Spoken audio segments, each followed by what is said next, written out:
Summer வந்தாச்சு. What's your plan for this holiday? எங்க கிட்ட விட்டுருங்க, நாங்க பாத்துக்கிறோம். GT Holidays. GT Holidays, South India's #1 travel brand. அடகில் இருக்கும் தங்க நகைகளை மீட்டு 10 நிமிடங்களில் பிரைம் கோல்ட் ஹப் மூலம் அதிக விலைக்கு விற்க 7997990028 ஐ தொடர்பு கொள்ளவும். பெஹல்காம் தாக்குதலுக்கு மூளையாக இருந்த பாகிஸ்தான் ஒரு பக்கம், நம்மளுடைய ஒரு ஸ்டேட்டே வந்து சொந்தம் கொண்டாடுற சைனா, மூன்றாவது நாடு பங்களாதேஷ். பங்களாதேஷ் இப்ப இருக்கக்கூடிய அந்த யூனஸ் அரசாங்கம், அமெரிக்காவுடைய கொத்தடிமை அரசாங்கம், அமெரிக்காவுடைய வாடகை ப்ரொஃபசர் யூனஸ் அப்படிங்கிற ஒரு நபர் அங்க வந்து உட்கார்ந்து ஆட்சி பண்ணிட்டு இருக்கிறார். ஸோ ரொம்ப தெளிவா இந்த 3 பேர் நமக்கு எதிரான நிலைப்பாடு கொண்டவர்கள். இவங்க ஒரு இடத்துல உட்கார்ந்து இவங்க வந்து பேசுறாங்க அப்படின்னா, பங்களாதேஷ் என்ற நாடை உருவாக்கியது இந்தியா, பங்களாதேஷ் இருக்கக்கூடிய வங்கதேசிகளை கொடுமைப்படுத்தியது, கொலை செய்தது, அங்க இருக்கக்கூடிய பெண்கள் மீது வன்புணர்ச்சி செய்தது, இது எல்லாத்தையுமே செய்தது பாகிஸ்தானுடைய ராணுவம். அந்த பாகிஸ்தான் ராணுவத்தை அடிச்சு விரட்டி முட்டி போட வச்சது இந்திய ராணுவம். ஆனா வந்து ஒரு சின்ன நன்றி கூட இல்லாம கிட்டத்தட்ட அவங்களுடைய தந்தையர் நாடா இருக்கக்கூடிய ஒரு நாடுக்கு எதிராக ஒரு கூட்டமைப்புல உட்காரக்கூடிய தைரியம் வங்கதேசத்துக்கு வந்திருக்கு அப்படின்னா, இனிமேல் அங்க இருக்கக்கூடிய அரசாங்கம் இந்த வங்கதேசத்தை ஆள்வதற்கே தகுதியற்ற அரசாங்கமாக மாறிடுச்சு. இலங்கையோடைய ஜனாதிபதியாக இருந்த சிறிசேனா அவர் வந்து ஒரு வாட்டி சொல்லும்போது, என்னுடைய உயிருக்கு ஆபத்து இருக்கு அப்படின்ட்டு அவர் சொன்னது வந்து மிகப்பெரிய செய்தியாச்சு. ஏன் அப்படி சொல்றாரு அப்படின்னு வந்து கேட்டா, என்னுடைய உயிருக்கு வந்து இந்தியாவுடைய உளவு அமைப்பான ரா அவங்களால எனக்கு ஆபத்து இருக்கு அப்படின்ட்டு வந்து சொன்னார். இதுக்கான காரணம் என்ன அப்படின்னா, சிறிசேனாவுடைய அரசாங்கம் மிக விரைவாக சைனாவை நோக்கி வந்து அவங்க வந்து நகர்ந்துட்டு இருந்தக்கூடிய அந்த சூழல், பிளஸ் அவரும் வந்து தேர்தலில் தோற்று விடுவார் அப்படிங்கிற அந்த சூழல்ல அவர் இப்படி சொன்னார். என்னன்னா, இந்தியா என்னுடைய உயிருக்கு இந்தியா உளவுத்துறையால ஆபத்து இருக்குன்னு. இதே ஆபத்து யூனஸுக்கும் வரக்கூடும். ஆதர் நேயர்களுக்கு அன்பு வணக்கம்.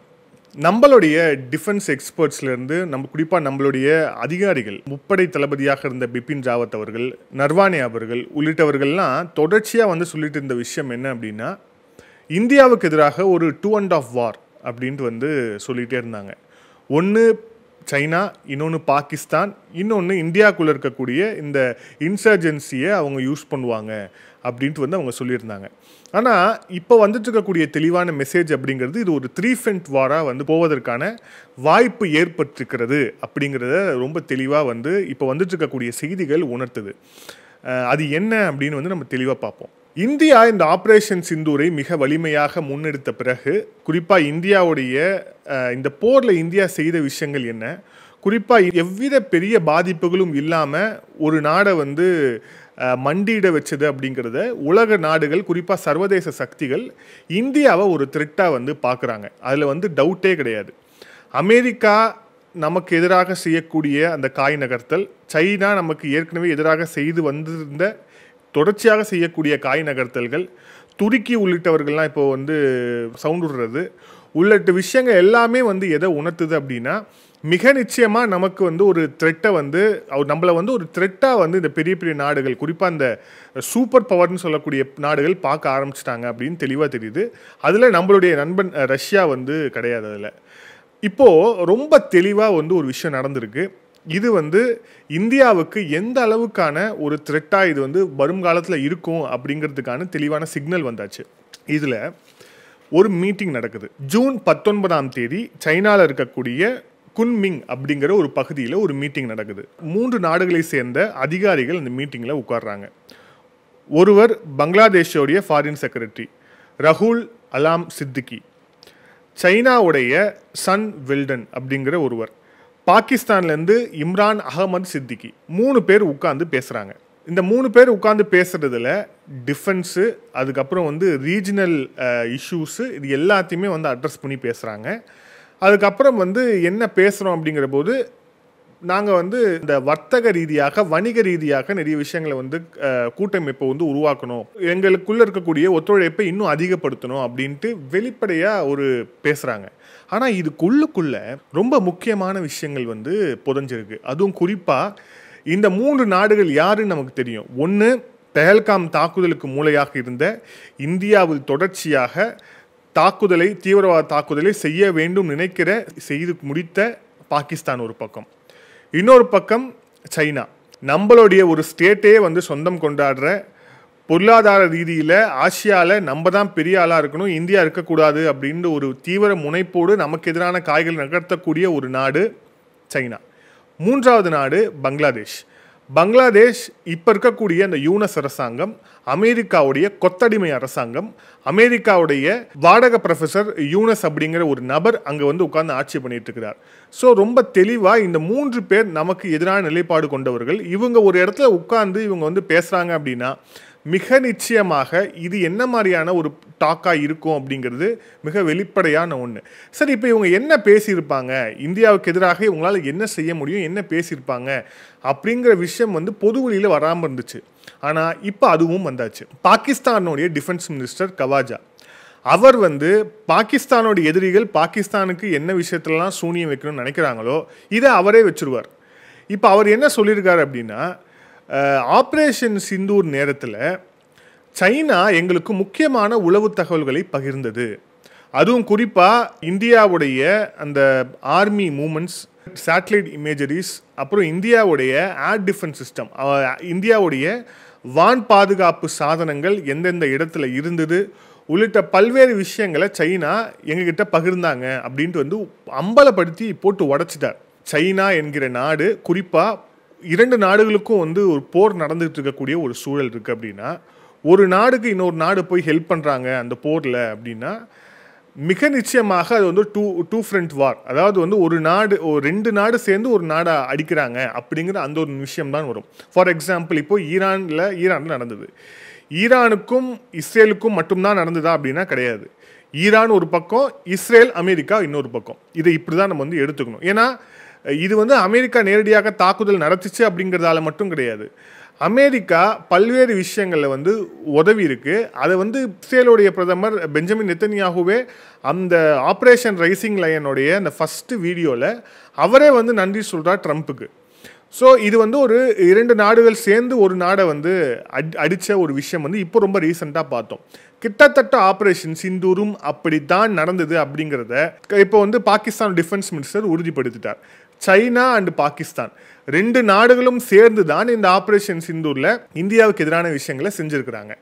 என்ன, சைனா நேரடியான தாக்குதலில் ஈடுபடல. ஆனால் தாக்குதல் நடத்த வேண்டிய நேரம் தொடங்கி எந்தெந்த டார்கெட்ஸ் இருக்கணும் அப்படிங்கிறது வரை, எந்தெந்த பேஸஸில், எந்தெந்த ஆர்மி பேஸில் இந்தியா எந்தெந்த இடத்துல ஏர் டிஃபென்ஸ் சிஸ்டம் வச்சுருக்காங்க உள்ளிட்ட தகவல் வரை எல்லாத்தையும் கொடுத்துருக்காங்க. அது போக என்னென்ன கொடுத்துருக்காங்கன்னு நமக்கு தெரியும். அவங்களுடைய ஏர் டிஃபென்ஸ் சிஸ்டமாக இருக்கும், பாகிஸ்தானுடைய ஏர் டிஃபென்ஸ் சிஸ்டத்துலேருந்து, அவங்களுடைய மிசைல் சிஸ்டத்துலேருந்து எல்லாமே இந்த சைனா இருக்கக்கூடிய பீஜிங் அரசாங்கம் கொடுத்தது தான். ஸோ இது கிட்டத்தட்ட சைனா இந்தியாவுடன் மறைமுகமாக ஈடுபட்ட ஒரு போர். இது இப்போ பாகிஸ்தானுடைய டிஃபென்ஸ் மினிஸ்டருடைய பேச்சிலேருந்து வெளிப்பட்டிருக்கு. இது எல்லாரும் இப்போ இதில் கேட்குறவங்களுக்கு ஒரு சந்தேகம் வரலாம், அது காமனாக நட்பு நாடுகள் குறிப்பாக இந்தியா எதிரியாக இருக்குது, ஆனால் இன்டெலிஜென்ஸை ஷேர் பண்ணுறதுங்கிறது நார்மல் தானே அப்படின்னு. நீங்கள் நார்மலான ஒரு டைமில் இதை ஷேர் பண்ணுறதுங்கிறது வேறு, ஒரு போர் சூழலில் இதை செய்கிறது அப்படிங்கிறது வேறு. குறிப்பாக இந்தியாவுக்கும் பாகிஸ்தானுக்கும் இடையே இருக்கக்கூடிய இந்த போர் சூழலின் இந்த காலகட்டத்தில் தான் துருக்கியிலேருந்து ஒரு பெரிய கன்சைன்மெண்ட்டோட வந்து ஒரு விமானம் வந்து இறங்கியது. அப்போ தான் நமக்கு தெரிஞ்சது துருக்கியும் பாகிஸ்தானுக்கு பின்னாடி இருக்க போகிறாங்கன்னு. ஸோ துருக்கி, சைனா, பாகிஸ்தான் 3 நாடுகள் கிட்டத்தட்ட வந்து இந்தியாவுக்கு எதிரான இந்த விஷயத்தில் வந்து இறங்கி இது பண்ணாங்க. ஆனால் இந்திய தரப்புலேருந்து நாம் வந்து இஸ்ரேலுடைய ட்ரோன்ஸை பயன்படுத்தணும், ரஷ்யா வழங்கிய S-400 வந்து பயன்படுத்தணும். இது எல்லாமே நாம் அவங்ககிட்ட வாங்கிய உபகரணங்கள், அதை பயன்படுத்தணுமே தவிர நம்மளுடைய தாக்குதல் அப்படிங்கிறது நம்ம மட்டும்தான் அவங்களை நோக்கி தாக்குதல் நடத்தணும், நம்மளுக்கு எந்த துணையும் இல்லை அப்படின்னு. ஆனால் அவங்களுடைய துணைக்கு பின்னாடி சைனாவும் துருக்கியும் இருந்தது அப்படிங்கிறது மிக பட்டவத்தனமாக தெரிஞ்சது.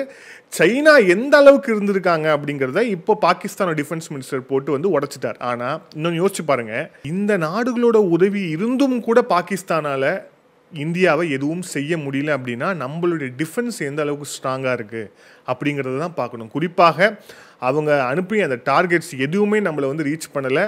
அவங்க வச்ச டார்கெட்லாம் என்னென்ன, நம்மளுடைய பொற்கோயில், அப்புறம் வந்து அதம்பூர் ஏர்பேஸ்ன்னு சொல்லிட்டு எவ்வளோ முக்கியமான இடத்தெல்லாம் குறி வச்சாங்க. ஆனால் எதுவுமே வந்து அடிக்கலை, எதுவுமே அவங்களால செய்ய முடியல. அப்படின்னா இதிலிருந்தே நம்ம எந்த அளவுக்கு ஸ்ட்ரென்த்தாக இருக்கும். குறிப்பாக 3 நாடுகள் சேர்ந்து ஒரு நாடுக்கு எதிராக ஒரு விஷயத்தை செய்கிறாங்க அப்படிங்கிறத போது கூட நம்மளை வந்து அவங்களால ஒன்றும் செய்ய முடியல. ஓகே, இப்போ மீண்டும் இந்த விஷயத்துக்கு வருவோம். ஸோ சைனா, பாகிஸ்தான், பங்களாதேஷ், இந்த 3 நாடும் இந்தியாவுக்கு எதிரான ஒரு கூட்டமைப்பை, இந்தியாவுக்கு எதிரான விஷயத்தை செய்யணும்னு முடிவு பண்ணிட்டாங்க. அதில் டவுட்டே கிடையாது. இதில் ரொம்ப ரொம்ப அப்செட்டான ஒரு விஷயம், அது குறிப்பாக நம்மளுடைய பொலிட்டிக்கல் எக்ஸ்பர்ட்ஸ் சொல்லிட்டே இருந்த விஷயம் என்னன்னா, பங்களாதேஷ் குறிப்பாக இந்த அமெரிக்காவுடைய கொத்தடிமையாக இருக்கக்கூடிய இந்த யூனஸ் அப்படிங்கிற அந்த நபர் எப்போ அங்கே ஆட்சிக்கு வந்தாரோ அப்பையிலேருந்து நமக்கு ஒரு ஆபத்து இருக்குது, நம்மளோட டிஃபென்ஸ் எக்ஸ்பர்ட் எச்சரித்த அந்த விஷயம் அப்படிங்கிறது இப்போ உண்மையாக இருக்குது. இந்த யூனஸோடைய பிரதிநிதியும் போய் அந்த மீட்டிங்கில் உட்கார்ந்துட்டு இருக்கிறாரு. பங்களாதேஷ் என்ற நாடை உருவாக்கியது இந்தியா. 1971 நம்மளுடைய இராணுவம் தான் அந்த நாடை உருவாக்கியதற்கு மிக முக்கியமான காரணமாக இருந்தது.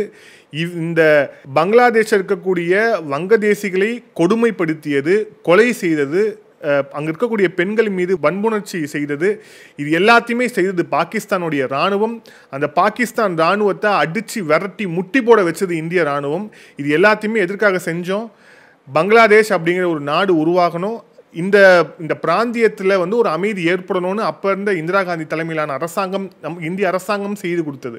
ஆனால் ஒரு சின்ன நன்றி கூட இல்லாமல் கிட்டத்தட்ட அவங்களுடைய தந்தையர் நாடாக இருக்கக்கூடிய ஒரு நாடுக்கு எதிராக ஒரு கூட்டமைப்பில் உட்காரக்கூடிய தைரியம் வங்கதேசத்துக்கு வந்திருக்கு அப்படின்னா, இனிமேல் அங்கே இருக்கக்கூடிய அரசாங்கம் இந்த வங்கதேசத்தை ஆள்வதற்கே தகுதியற்ற அரசாங்கமாக மாறிடுச்சு அப்படின்னு நம்ம தெளிவாக ஒரு ஸ்டாண்டுக்கு வந்துடலாம்.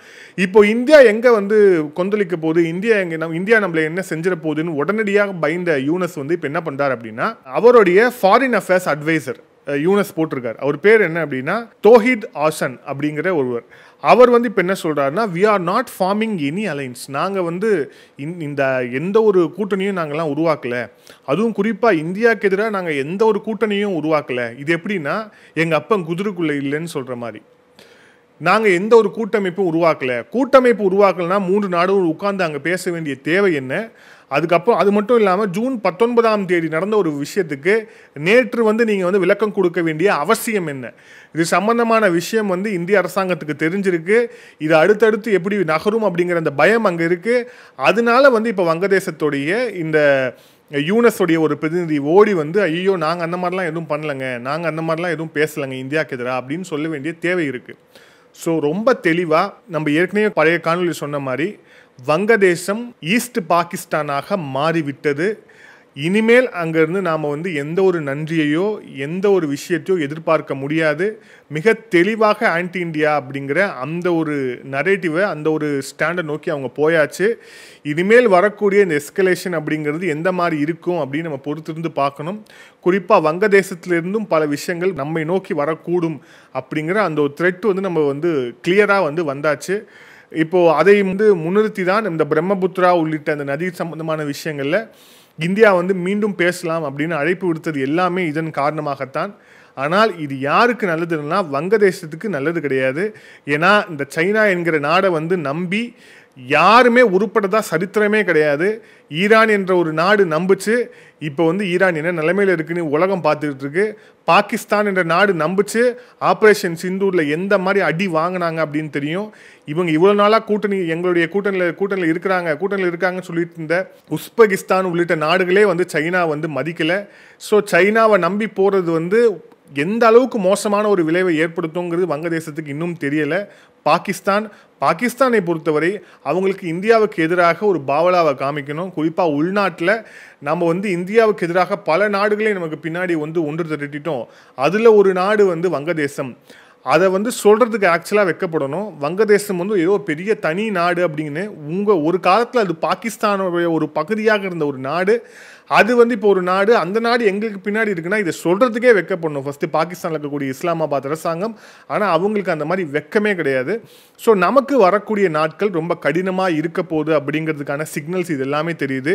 ஆனாலும் கூட டிப்ளமேட்டிக் சேனலில் குறிப்பாக நம்மளுடைய அலைன்ஸும் எந்த அளவுக்கு ஸ்ட்ராங்காக நம்ம நகர்த்திக்கிட்டு இருக்கோம் அப்படிங்கிறத பார்க்குறோம். குறிப்பாக குவாட் நடக்க போகுது.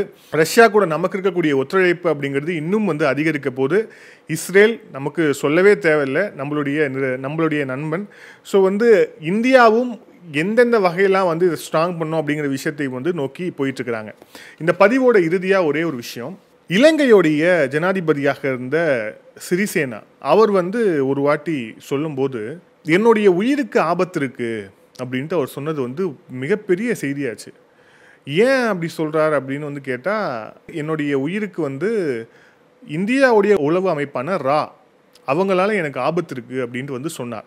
இதுக்கான காரணம் என்ன அப்படின்னா, சிறிசேனாவுடைய அரசாங்கம் மிக விரைவாக சைனாவை நோக்கி வந்து அவங்க வந்து நகர்ந்துட்டு இருந்தக்கூடிய அந்த சூழல், ப்ளஸ் அவரும் வந்து தேர்தலில் தோற்று விடுவார் அப்படிங்கிற அந்த சூழலில் அவர் இப்படி சொன்னார். என்னென்னா, என்னுடைய உயிருக்கு இந்தியா உளவுத்துறையால் ஆபத்து இருக்குன்னு. இதே ஆபத்து யூனஸுக்கும் வரக்கூடும். இன்னொரு காணொலியில் சந்திப்போம். நன்றி, வணக்கம்.